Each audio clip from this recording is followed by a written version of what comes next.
Welcome to Melodies TV, Ghana's #1 social platform. Asem way there, media mekasa na matrema adwen because on my Ghana ye team no yanhwe ne ye a yesuban bi ana sebe adwenpo bi a eye a yefa no ebema nipa emboa nipa biom. I am telling you, hwe eto de bi a won si nipa ya ade a we shouldn't look at the bad side. Let me give a story. Asem we are making my mema story bi yesi maame bi wo bompaye etre nyankopon se nyamie mepeduane because oni eduane woni hwe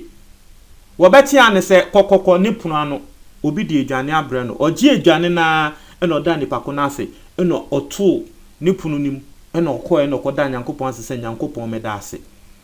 ehwa na nipa ko no sanso bebo kokoko na nipa ko no bi sa se na eduane ya me de bra wi wen bi sa se hwa na ede baaye na se ye bonsam eno de eduane we baaye a obesi de hu asem amaame ne ka tre nipa ko no se me nyame a mesom no se me bompa ye tre ne se me pa ade na ade no ebe na bonsam so na me nya ade na me nya na me de aseda na manyankopon asem nipa ko ne kan no and that is the mentality I want people to have. Tiri amaame ne kan no o se media me ma bompa ye atre nyankopon se me peduane intimidie se ye bonsam kan odi eduane ne baaye a minim se ye me nya me e na wa oda bonsam se hey fe eduane no ekwa koma me dofo no ana me doba fe eduane no koma me doba isnam se nyankopon na asoma bonsam so mfa mbranti eduane ne boni bi enim even though eye bonsam na di eduane na ba. And that is the story I'm starting or that is the story I'm using to start this particular matter. Yanhwe ne ye a on my way mu yanhwe ne ye a nipa yenye papa. Today I was talking to my girlfriend today, and in sembia na me ka kire no say enyama bi wo ho a won eto de bi a Ghana ha say eto de bi a wo ye bibia eni kwan so man krofo hu mu because wo trimu no we hu ne say o bua nipa but ebedu baby no nipa be hu ne say daabi wo bua no na wo yusu no keke tie for ya sembe na Melodies me kasa bebre say ye ni enim ya Ghana a branch ya friend Funny Face so wo nim the Asia Funny Face children president we all know what very make I say ensem bi akokọ so atre say ensem fata because Funny Face you be a enkola ni na hu ne say wo ye wo mo president nanse no ne yere Vanessa na ekun ema nanse police for kochi no ebo ni so me de no court ye say Funny Face nkoda psychiatric hospital 2 weeks ye ni yenim die esi etiefo abrantia ba ko de ne hu se because nkrofo bebre aba abontia aba beka say ni Funny Face say ye no in fact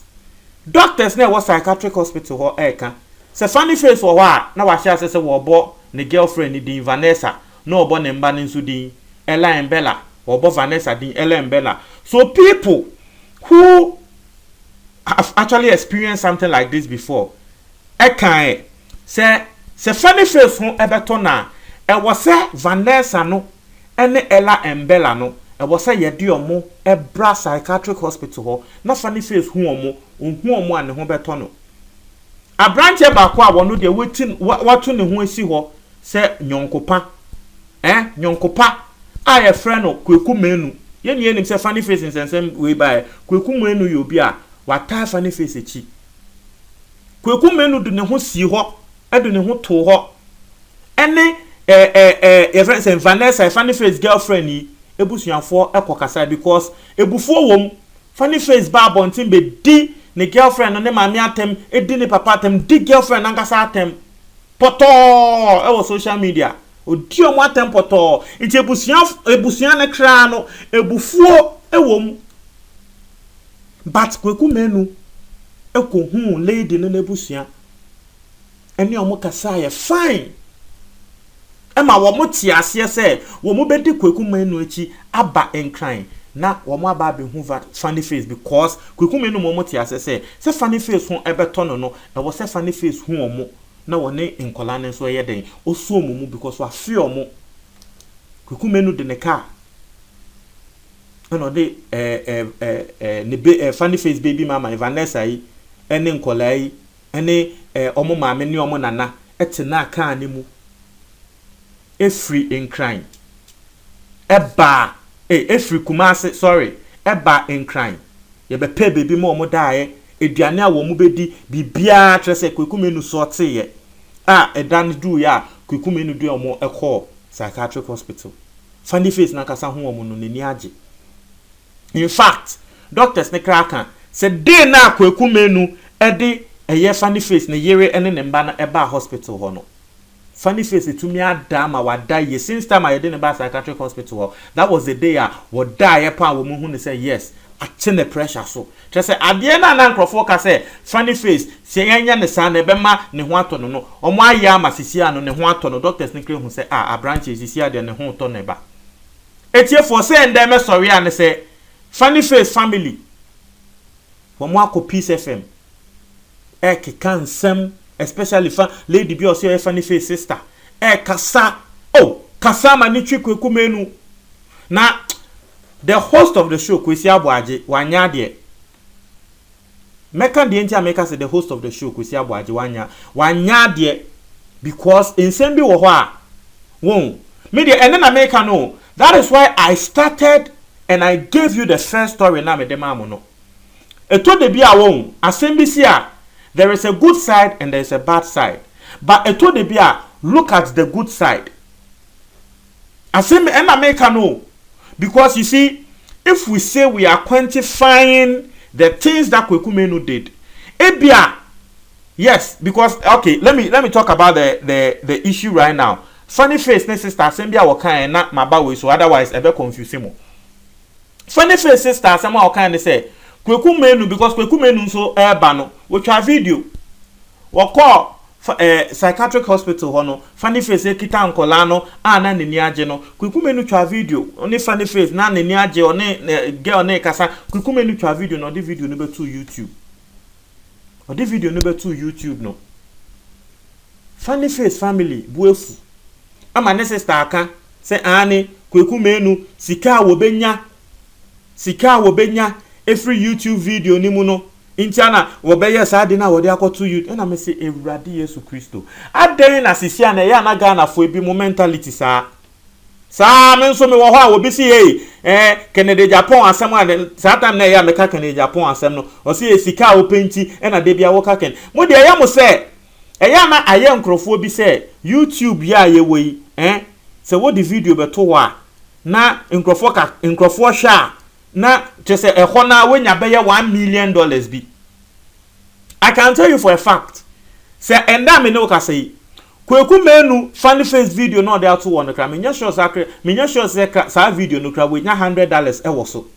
Na you convert $100 we dey say $100 is 600 cedis. You convert $100 600 cedis a Kwaku Menu kwa wo call Kumase ho e ko fa lady no e de to car mu e fuwali car no edene ba Accra accommodation here and there eduane ombedi bibia da no so enenye lady ni pe o nkola no ne maame lady ne maame nti nanka yese ye kampa etiefo nanka se Kwaku Menu nya 600 cedis on that video alone kra nanka wombo kaye na so funny face sister Emma ni luki yese eye because of sikana Kwaku Menu be nye fi sa video ne so no ntia na Kwaku Menu ekoye sa ade no hwe eya ne ye nim nyama bi amaye nka wate because ebema papa bia ni papa so ye no wonye biom ende funny face family aba abonti aba be kasa nsem yi se Kwaku Menu esenso si biom a eye wasa de ne hu be hyem obeti na ne baby adwe ne hu but na ki ye kampa se na ki ye quantify even the doctors themselves saying say embra Vanessa ene nkola ne ba hospital on funny face ne ho atono ne pressure kofom ne nyama ye say ye quantify sa ade na ka ebedu 600 cedis ka na ka 600 cedis ka na ka nso a se na ka ebebru 600 cedis ye say ye quantify Kwaku Menu the kind gesture he did Nanka se anka ebebro 600 cedis. You see, and it was as if Kwesi Aboagye was even supporting the family. Say, "Ane, I don't know what's up to me. Nanka utumi kucha video. I don't know what's up to me. Send a video now go try no." But these same people and that Adebayo nso akọ funny face omo nso akọ video they are to social media, but the family are not coming out to attack Adebayo. So are you being fair to Kweku Menu? Say Adebayo dey seeking nti ono dey ntumi nka na asem. Kwesi Aboagye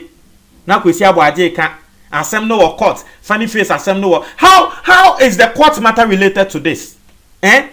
How is the court matter related? Obi akọ court na ye say ye fa nko psychiatric hospital. And anadamfo akwa shana was psychiatric hospital and anadamfo nature pictures, nature video. Say, hey, munhwe ya damfo no send ya na ebi mu kan say psychiatric hospital because na nkrofo kan say Ghana psychiatric hospital ho kra na ye the funny face kwa sebe ebi obekwa akobodam more because a lot of people when they go to the psychiatric hospital that is when abodam na kra na ekoso. A lot of people say that. So people even felt say na ebi mu kra yo mutrim say funny face psychiatric hospital near the na akono and those type of psychiatric hospital abekwa na achichiwo ye the chain achichiwo bi nine. So even Kweku Menu showing us videos of funny face in the psychiatric hospital, for me I was happy. Funny face nene Vanessa and same way by me can the crowd tremor. I wasn't supporting funny face because me when they said that he's doing too much. But Kweku Menu kwa no sisi ama match funny face as someone say ama me when they say a branch here wa film ama I am even sympathizing with funny face. All because of Kweku Menu, that actor woko try video ye na ye bi share. And so for the family of Funny Face's sister to come out, Funny Face's sister to come out to be saying things like this, say ane enye sika unti and then akoye say asesisia no papa ya ewo ade na Funny Face sorry Kweku Menu ye mu no ase papa ne de omo ato atwene. And the Adebayo wono kra call ya wakosra Funny Face na nam Kweku Menu so because Adebayo saw the video of Kweku Menu going to Funny Face place. Emma Adebayo kra no walk on okoyerae nti nkrofo na omo ne Adebayo nam no wo mo frɛ Kweku Menu katre Kweku Menu se Kweku Menu e na wo koye na Kweku Menu na nkasa di wo mo anim ekwotre mo se aha na Funny Face nti na nka Kweku Menu amba mbe yesa video ne kra na nkende Adebayo kra no na nka won konkosra Funny Face yeni enim se Adebayo nso woni Funny Face omo ntema ba betete but Funny Face okoda hospital nende Adebayo akoma wakotwa video out to me say Adebayo say Funny Face is my brother. They say they are back together. So you see Adiana Kweku Menu I will accept the fact you people feel there is a bad side behind it. Me, I don't see any bad side behind it. But if the family feels there's a bad side behind it, it's okay. But there are a lot of good sides behind it. I was saying also equally moka, and I was more concentrating on that good side. Because one yen is nipa nye papa wo krum ha biom. One yen is nipa nye papa wo krum ha biom. Me see, sa de way obi anka asensi obi anbɔ mpa asensi ba de we ko si biom na wo bi san so da kache Kweku Menu se Kweku Menu and the Funny Face kona kofa ne yere ne ana ne girlfriend ne mbabre na so Kweku Menu beko. Look at the family sitting on radio. Funny Face sister no me di ne ho ya pa nsem a wokan oda Kweku Menu se Kweku Menu ko delete video no delete video na den so ko twa video no ko to YouTube si wonni made obenya sika obenya free nti na odi akoto YouTube ko delete video no na won do na senyen won do na senyen and cry oneno but you see right now people even say this now saying nkrofo kan sembi I say hey so I don't know more can blood is thicker than water and sisi enye adwuma o because sisi ano obetumi ehia obi a woye wadanfo ono krabo a wo beboa no wo sen ebia sebe unua pa woni ne efri yefuo baakum. And it is true. It is true. I am telling you. Ebia na unua ne kra no de sisi a wo hu se wo ye star nti de o ya ne se wo jiske efri ho but obetumi ehia nyonku bi a ono kra no wono ma usika no akosoro. So who is a liability, who is an asset now? kokan yes yo woni ni na efre busuan ba komiti wo don sin he see abo bi be kan wa ofiruntu memu. So you see that thing the family did on Peace FM, for me personally, I'm not happy. I am not happy. We shouldn't encourage that. Now, I am there. So a lot of Ghanaians have seen this. Even in fact, uko Kwesi Abuaje, uko Kwesi Abuaje, ni Facebook wa nkrofo. Mami read the comments back on trail. Obi bua fukra ma wakwa bobo Kwesi Abuaje dia. Kwesi Abuaje a we ejuma o Peace FM no. Obi bua fu ma wakwa boni dia. Why? Because of Philly said even Kwesi Abuaje was not fair with the way they handled Kweku Menu's matter. Unim Kwesi Abuaje ko posti Adebayo eko sra funny face no. Kwesi Abuaje ako posti the video after he in a way also seemingly me can say bia not maybe it was just a vibe we all got, but a lot of people seemingly saw say Kwesi Abuaje was even siding with the family and bashing Kweku Menu. Ati I say Kwesi Abuaje was siding with the family and bashing Kweku Menu. That's what I felt when I listened to the interview, and it wasn't only me, a lot of people. After Kwesi Abuaje bashing Kweku Menu ni nsensem ewie anase wo moye video na ewie no, Adebayo dia wo no akwa sra funny face no. Kwesi Abuaje afasa video no e ma wako posti e wo no Kwesi Abuaje no na website. Na me read the comment a eba obi say Kwesi Abuaje, you are stupid and you have no sense. Asemwa wo bia ba be kan no Kingsley prepare na kasasa. E na wo bi nso be kan say, why did you treat Kweku Menu this afternoon like that? Since you know you are going to post videos about funny face. Kwesi Abuaje, I swear you and your children, I swear you and your children will never have peace there. Market everywhere. Now, I don't support Diabo we and Bakune Airboy, but tie commenter Airba. People are insulting Kwesi Abuaje say, inti monim say Adebayo die na wono ko sra funny face a wono di video na ba bonte no munim say mo bobo post Adebayo video no na so Kweku Menu die na wono ye ne de mu bo nechi so ono ne de wo ye fuska enu nti na ma nipa ko we wo bo Kwesi Abuaje dua no, but I will not support Aduabo we. So you see Kwesi Abuaje, you are a hypocrite. You sit on your show and blame Kweku Menu for posting content about funny face. And what is this? Because Kwesi Abuaje so akwa posti video no of Adebayo visiting funny face on onu Kwesi Abuaje ne platform. Into nkrofo so attack no say ade a wo bo funny face echi no say wo nso wo ye bi. Adebayo koye ne de mo ayekom. Adebayo koye ne de abi the family, they are not coming out to blame. Adebayo so no de esikeni. Omonim say Adebayo de no, even if family ne be kasa tia Adebayo a no funny face na kasa be ba ka family ni say hey Mr. Because yes, Adebayo also went to visit funny face and he has also posted the videos on social media. So if you are bashing you are bashing Kweku Menu for doing that, why are you not bashing Adebayo for that same thing? Why? You see the hypocrisy in this matter. You see, and me, one thing about me, and they say, I try as much as possible to be very reasonable in every situation. Hey, me asema papa. Eto de bia, obi to me di me bone. Bone na ne pako na di me no ya me ya, but sometimes come to me tenase hu ne say, oh, ne pako na e bia bone na wo di me no. Na nka e bia we ndi me sa bone ne kra na. Na nka e bi kra na, ne nsa nko na no. Nti wo de we di me bone mum, ba wo de mate na se. Me sa na mete.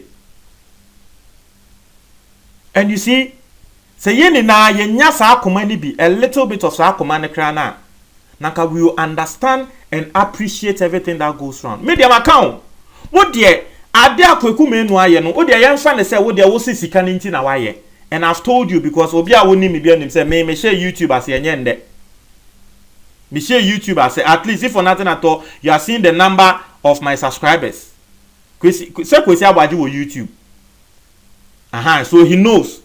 So if for nothing at all, you've seen the number of my subscribers. When him say Abranche, he's very big. You are very fine in Nyama. So you see, it tells you say at least minimum YouTube. I am telling you, so that video now, Kweku Menu wa posti on friend saying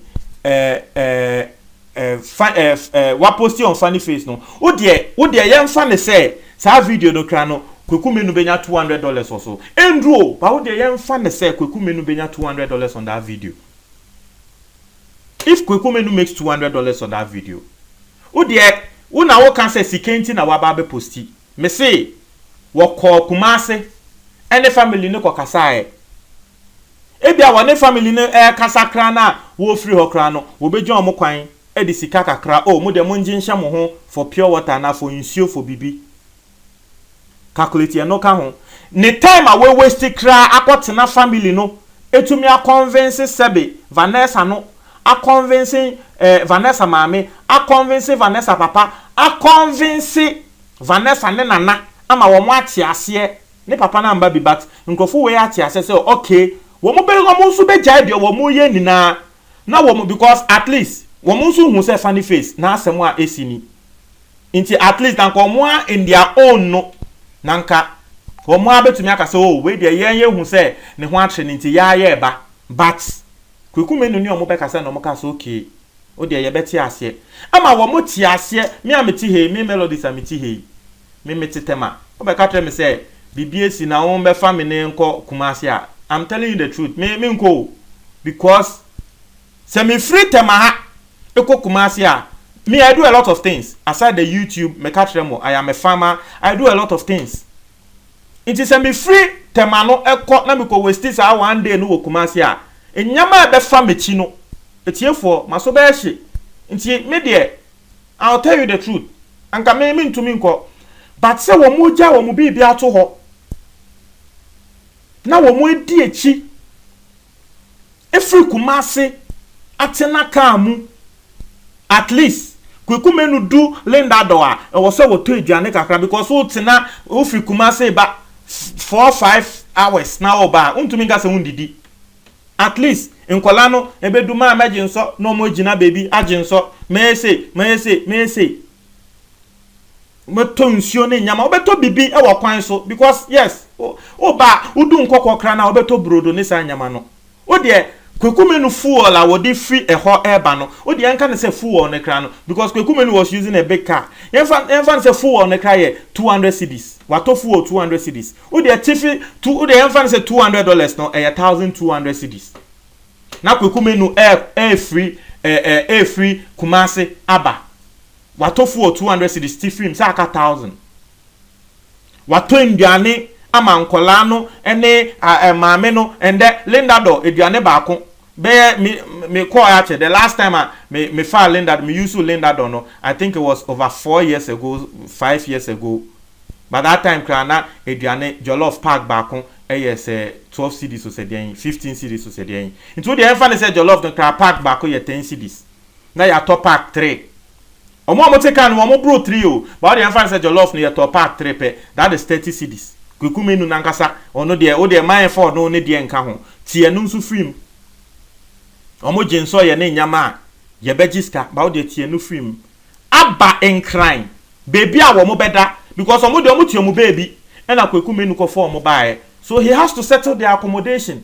enkran one night cry guest house saying na maame no kita nkola miensa Funny Face mmanko amiensa enza maame nankasa nso wo ba a wo kita eba ne nso because on to me enjoy no nso ne ba no into kita nkola 4 ansa na ne maame nso di echi etiefo calculate accommodation saying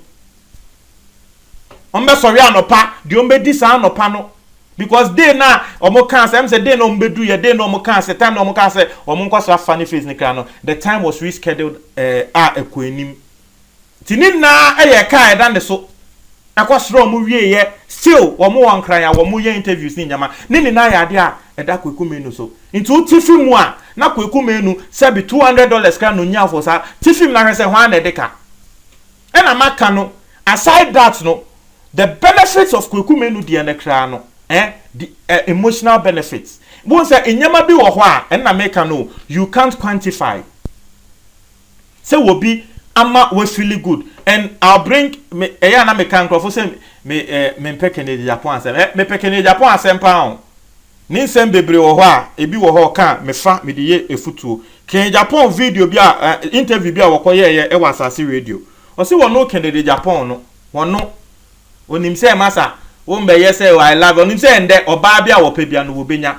wono ken Japan he understands into your ba na oba na brabom now to me be reducing the pressure de wo pa bia wo de be ma wo into to de bia wo hwe sikafo a otumi ni oba ekoda ba akopɛ ana woni oba da woni ne da wi a na wato dan ama no eya na nkrofo tinechi sebe mpred asa wo mo a wo mu nye scan do say sikafo ne level no etinechi ka say sikeni wejimi o na wonya ska ni oba akoda ba akopɛ wato you see what you don't understand say oba no ebia sikeni no pressure bi tension bi eda ne so adwendwen bi eda ne so no oba na tumi awan ne no wo mpem ye mesramo mo fa nche me but ebia nsem bi oba no anane nsa bi a wode fefa ne ho nya wetumi awan ne no wo mpem ye ma papa no ne pressure tia bafom pressure so de eba san na wanhwe ye obetumi ewu nti at that point in life no ebia na ko oba na kra no papa no save oba na save papa ne life nti oto edan na mana sikeni no wodwen da we say sa de we oba ya ma mi wo hwe nani so a obeka say so a but you can't quantify it intinaki e kapa senior doctors ne mpo a confirm say after kweku menu de Vanessa ni we buy no funny face na kuma to ne yem ne pressure ba form sisi a wotumi da fine senior na oda wo kasa no sisi a wonda nkasa sa abioma na ke se ye quantify na ka mo betumi echa kweku menu ka mo kra mo de ne ka family no mo de ne ka nti mo obibi ka mo nkonko tia ne ka se sa na mo kan dia mo nkonko tia ne ka yenti no ma we mu manipa nkoye papa ma papa ne meda ne bone ama sebi ebedu baby ma nkrofo aba behia papa ama afa ye nyom sa papa no dabi aden na Ghana ye pesa de ne dodo Ghana ye pesa de ne dodo